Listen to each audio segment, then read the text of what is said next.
To allow for the relay signal from an action potential along an axon to the cell body or perhaps dendrites of the postsynaptic neuron, we have to have the ability to relay signal, which is an electrical signal, the action potential, across an actual gap using chemicals. So we need to relay a chemical signal and then have that picked up again and converted to an electrical signal in the postsynaptic cell.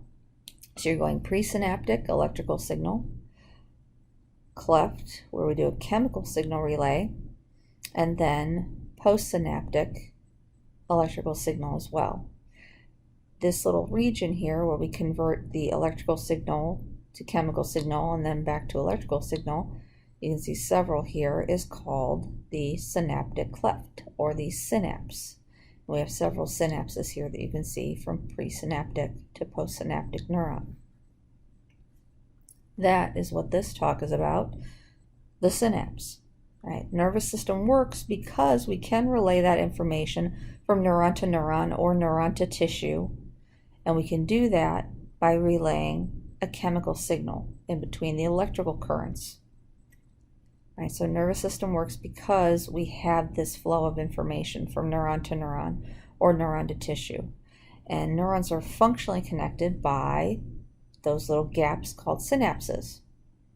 And this is where we relay that information. So there's information transfer here. And it can be, again, a neuron to another neuron. We've seen that in this form many times. Neuron to neuron, cleft here, cleft here. We can also have synaptic clefts from neuron to tissue. Here we have an effector cell, that muscle cell.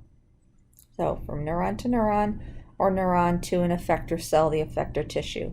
These are all synapses. Okay, relay of the electrical signal to a chemical signal to jump that little space, that little gap that we have. And it is tiny. But this is where we can jump and relay that signal and take action potential, electrical, to chemical signal in the synapse to a cute little graded potential on the postsynaptic cell. Some terminology, used this before. We have presynaptic and postsynaptic. So when you have a pre, that's going to be before.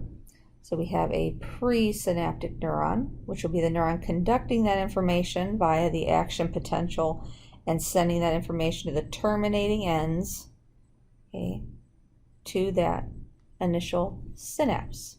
Okay? So the sender of information is the presynaptic neuron.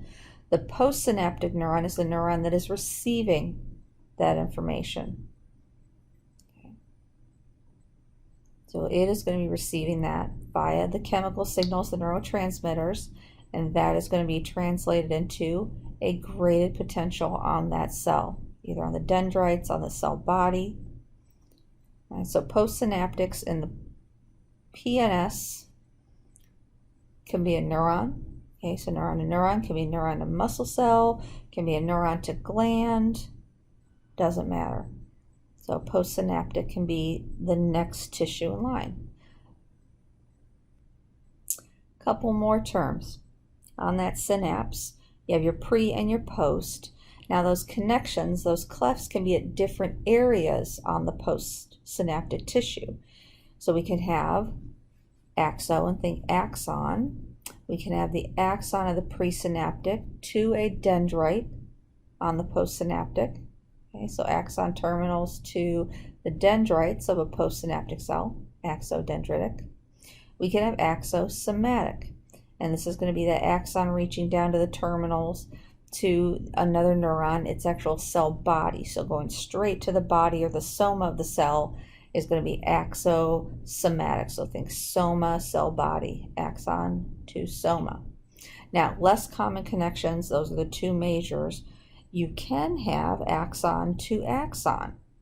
All right, now that's going to really translate, most likely, that graded potential in the postsynaptic will kick off an action potential. So when we're touching axon to axon, that's a cell that really wants to relay and have that cell talk to the next tissue in line. You could also have dendrodendritic. There's a weird one. Dendrites to dendrites. Okay. You can have somatodendritic which is dendrite to soma, so dendrite to the cell body. These are very rare.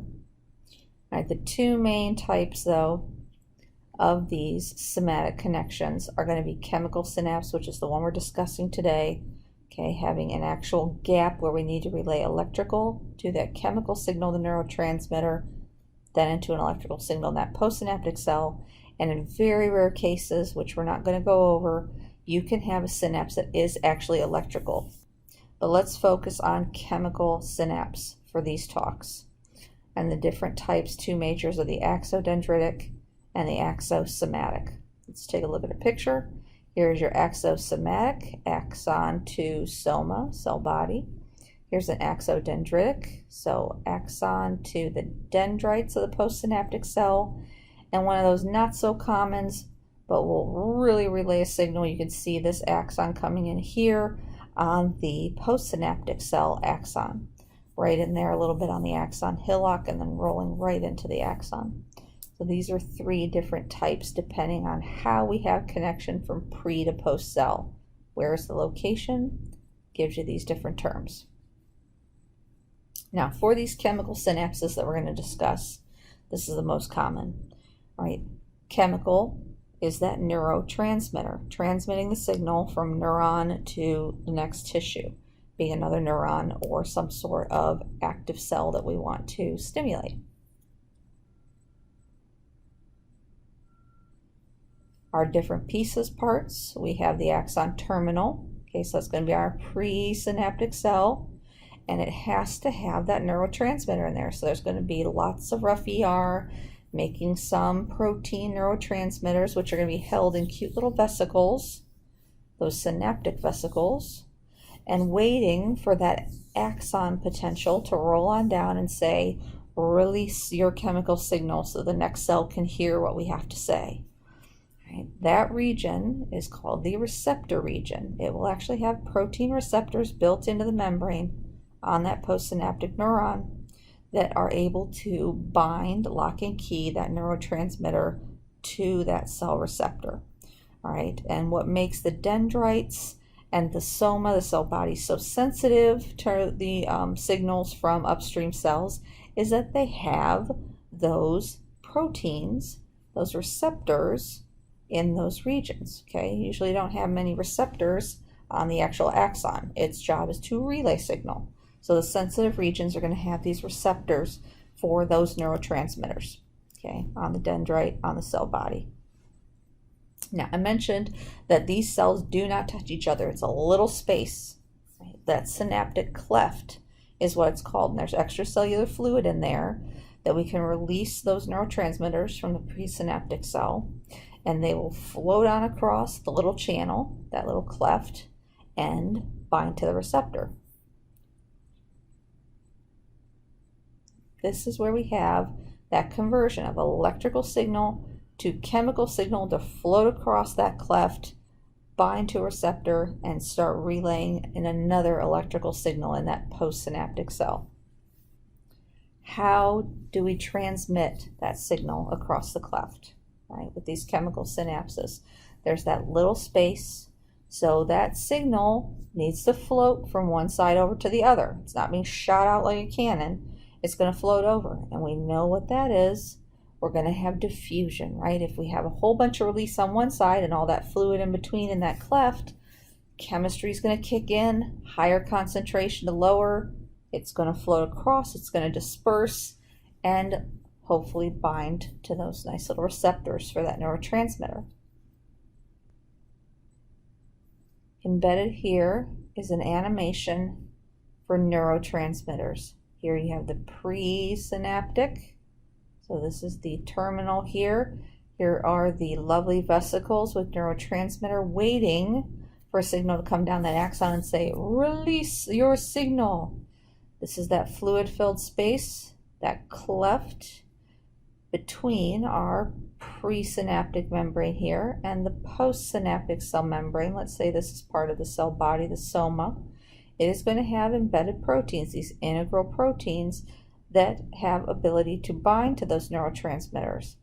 Luckily, these are also gated channels, and when that binds, we're going to open the floodgates to allow for that negative interior charge that we have, that set potential, open those floodgates and have a change in charge, negative usually rolling out, more becoming more positive inside, and creating that localized graded potential that if it adds up enough to threshold, we're going to kick off an action potential down the axon. Let's check out this process. There is a narrow gap, the synaptic cleft, between the synaptic terminal of a sending neuron and the surface of a receiving cell. An action potential arrives at the end of the axon of the sending cell. This causes chemical changes that make vesicles containing a chemical called a neurotransmitter. Short and sweet. All right, there are 6 steps in that relay of signal. All right, pretty easy to break these down. Let's look at them on slides. So number 1 and number 2, AP is your action potential. The action potential, change in membrane, negative on the inside, rolling more positive, depolarizing. That action potential is going to arrive at the terminal. Right? This is that presynaptic neuron. Step 2, that signal is then going to terminate, that electrical signal is going to hit that bouton and stop. What's going to happen? We need to relay then a chemical signal across the gap. So we're going to have voltage gated calcium channels on that presynaptic cell open. Okay. Calcium positive charge is going to enter into that axon terminal. Now, that calcium flow is going to be down its electrochemical gradient. We're not fighting anything here, so we're just opening up those channels.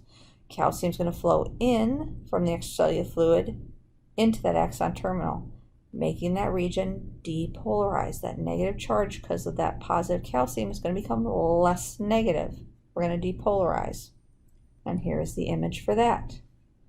All right, let's do a little blowout right there of the presynaptic axon, synapse to the cell body of the postsynaptic neuron.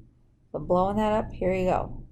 Presynaptic neuron, relay of action potential, going to terminate here in that bouton, and what is going to happen, I just like saying bouton, is the calcium channels, because of that charge, these are voltage gated, are going to open. We're going to have more positive charge in, depolarizing this lovely little terminal, and having all these stored chemical signals, these neurotransmitters. That change in potential is then going to cause these to release that neurotransmitter via exocytosis. So this vesicle is going to fuse with that membrane and release the neurotransmitter. All right, so step 1, action potential arrives at the axon terminal.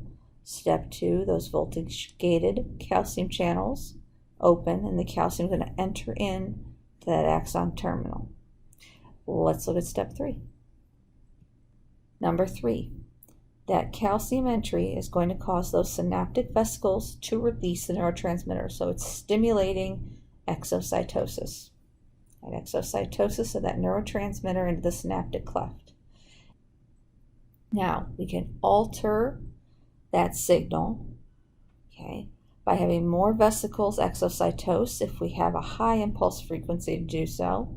And that can lead to a greater effect on that postsynaptic cell. So if we have that presynaptic cell being screamed at by upstream signals saying, tell the next cell we need to have action, it's going to release a lot of neurotransmitter into that gap, right, which is going to keep these channels open and really keep that graded potential kicking on this downstream cell.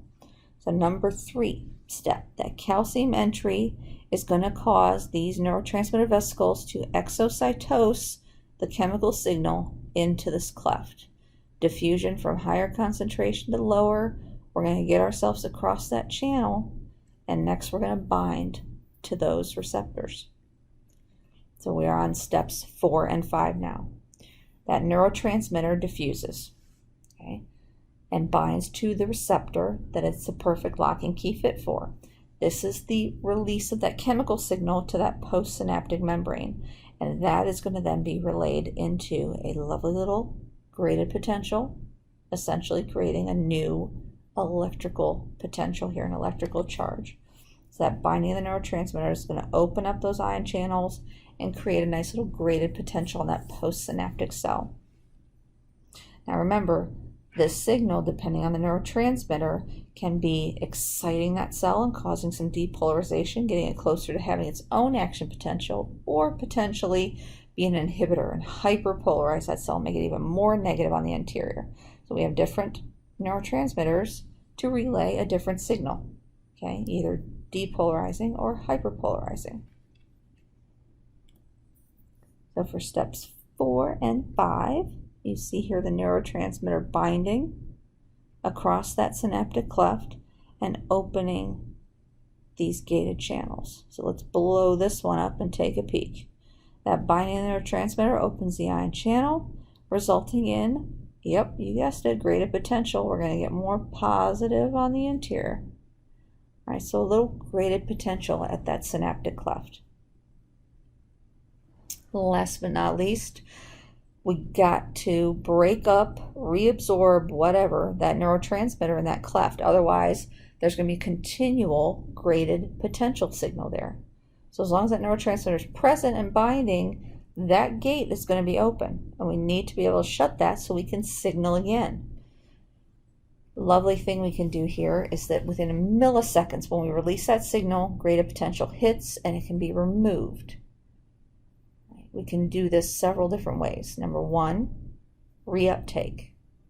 Okay, if we're in the central nervous system, our mama cells, those astrocytes, can do so. Okay, the axon terminal, if we're saying the peripheral, can reabsorb those neurotransmitters. All right, so it can get taken back into the cell, put in a vesicle, and reused again. We can also have enzymes in that cleft. Break those neurotransmitters down so that they no longer bind to that receptor. So there can be enzymes fighting in here and staving off these neurotransmitters from staying bound for any length of time to these receptors by breaking them so that that key does not fit that lock anymore. Last but not least, we can lose some of that neurotransmitter, right? We're going into an extracellular fluid. It's just a little cleft. Well, guess what? On both sides, all the way around that synaptic cleft, these little neurotransmitters can just float away. And sometimes that happens. They'll just float out of this region that has receptors, gated channel receptors for them, and they're going to float off here into la-la land. There might not be any receptors for that neurotransmitter, and hence, it can't share its story. So these are the 3 ways that we can shut down that conversation: reuptake, degradation, breaking down with enzymes, or diffusion. It's just going to float right out of that cleft. Right, so we mentioned here that this can take a few milliseconds. It's a very short time where we can reset. Okay, this is going to be a synaptic delay. Time needed for that neurotransmitter to be released, diffuse across the synapse, bind to receptors. Again, milliseconds here, 0.3 to maybe 5 milliseconds. So in that delay, we have a pause in the electrical signal from the presynaptic cell to relaying that signal again to roll in the postsynaptic cell. That's synaptic delay. Right, and this is our rate limiting step. Gotta wait for that signal to be passed from one cell to another, as opposed to rolling instantaneously when we have those electrical signals in the membrane as graded or as the action potential. Okay, yes, there is a synaptic delay, and you're like, that's milliseconds, right? Okay, it is very fast. It's not very noticeable, but it's there. Just letting you know.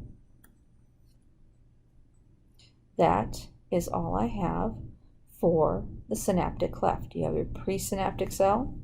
You have the synaptic cleft itself, the space between. You have your postsynaptic cell. You have a relay of electrical signal, which is going to terminate in opening these voltage-gated calcium channels to make this terminal end even more depolarized, which is going to stimulate these vesicles or neurotransmitters to bind and exocytose their contents, these neurotransmitters, into the synaptic cleft.